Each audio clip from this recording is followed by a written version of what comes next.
You're listening to Midlife State of Mind podcast, hosted by Erin, a midlife gal who dishes on all the challenges and opportunities that come with this middle section of your life.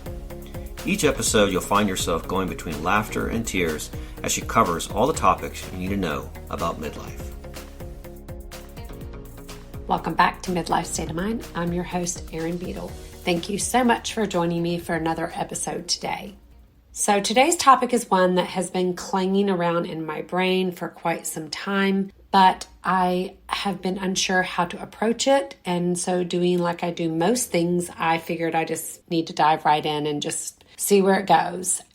The catalyst for this topic came about from a conversation I had with a group of ladies that I trust. And one of the gals who I really admire and I love her take on all things had said, I'm at the age now where if I make plans with someone and they cancel on me last minute because they need to take care of themselves, I'm all for it.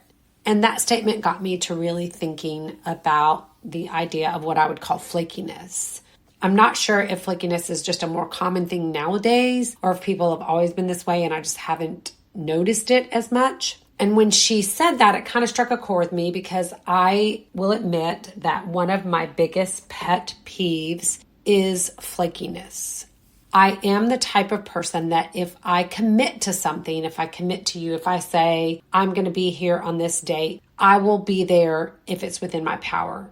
I certainly understand that things come up in people's lives and plans change, but when someone continually backs out of plans last minute, what I call flakiness, that really becomes a problem for me. This type of flakiness has come up several times in my life. And so I wonder, is it me or is it them? And it led me to do some research. But first, let me give you a little bit of backstory of some times that have come up that have been flakiness on someone's part. This has been a couple years ago. We're with a group of friends, all couples, and the conversation in the evening turns to, let's take a couples trip. Everybody commits that night on the date, picks the date. Hey, we're going to do it this date. We're going to go to this city. So one of my good friends and I, we've booked the hotel. We even booked the flights because everyone has committed 100%. So we are texting the text thread. Hey, here's our flight.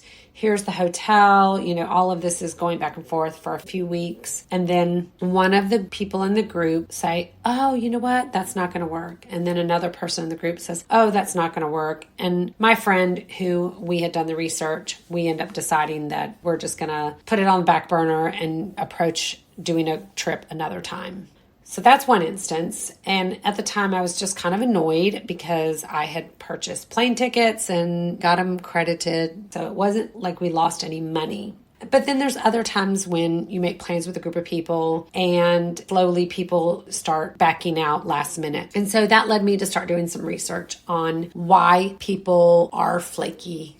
I know there's got to be a better word, but that's just the only word that I can think of that fits it. So in my research, what I found is, which is no big surprise, is that people are overscheduled in their lives. It used to be that maybe 20 years ago, you'd have one event every month that you would be invited to, or you might have one commitment a week that you had to go to. Now people are invited to all kinds of things all the time, which is a good thing, but also can lead you to feeling that you're always on the go. So that leads to conflicting commitments, right? Because you've got 3 invitations for 3 events on the same night. And when you got invited to the first event, you had already committed yourself to it, and then you get invited to 2 other events. And maybe it's just that the second or the third invite really is what you need to go to. Another reason is because nowadays we just have such easy access through technology. So it makes it easy to back out last minute because you can just send a quick text like, hey,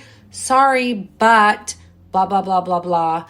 We're not going to be able to make it. And instead of if you, in the old days when you had to RSVP either through an actual phone call or maybe even an RSVP card, now it's just so easy to reach out to somebody and let them know you can't make it. And you kind of don't really think anything else about it. So it's really easy to see how people are tired and overbooked and that it would be quite simple for them to cancel plans last minute because everybody's got 1,000,001 things going on. And so, like I said, I empathize and I understand that things come up last minute and plans can change. But why is it that there are some people who continually do this? And I recently did an episode on knowing yourself. And this comes into play because I think it's really important to know yourself and know that if you are an introvert and that your social battery will be worn down by the end of the week, that you need to really be careful before you commit to something on the weekend, or if you know that you have these other things going on and you know that you're going to be tired, that you need to really let your true self make the decision on something before you commit. And I was reading an article on how stuff works, and it's called "Why Do People Keep Flaking Out?"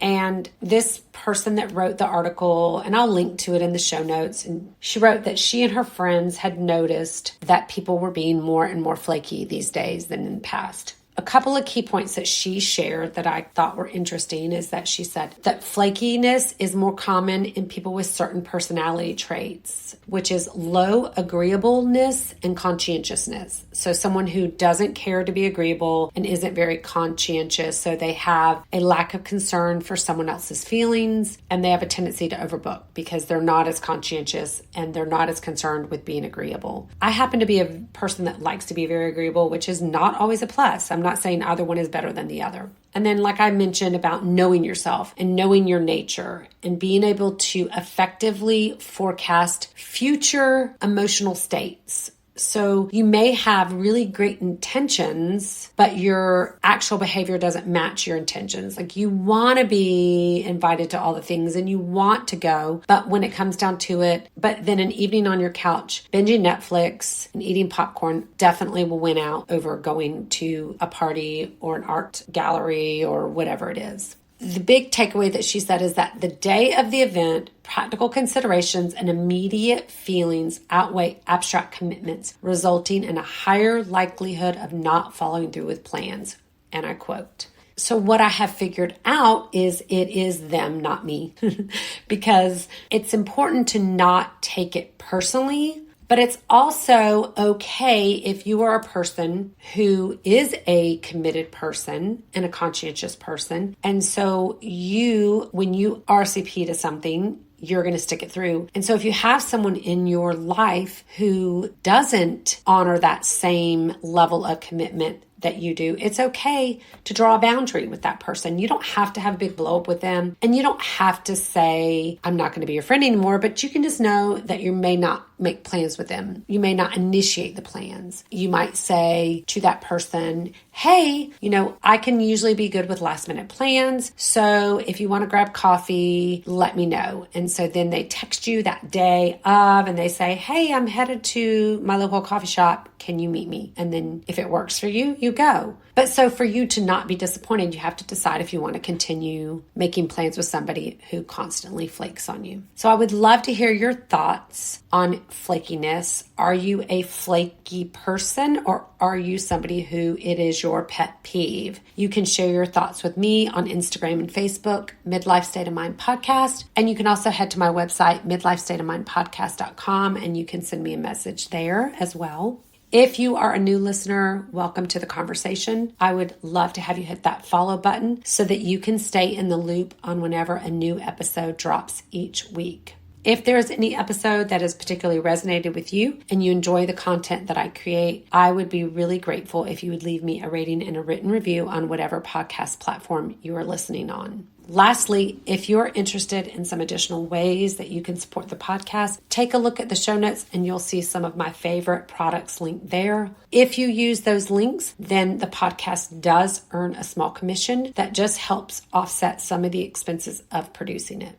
My podcast is a place where we can inspire each other to make positive changes and embrace all that midlife has to offer. Thanks so much for listening. I'll be back next week with another episode. See you then. Bye. This has been an E Squared production.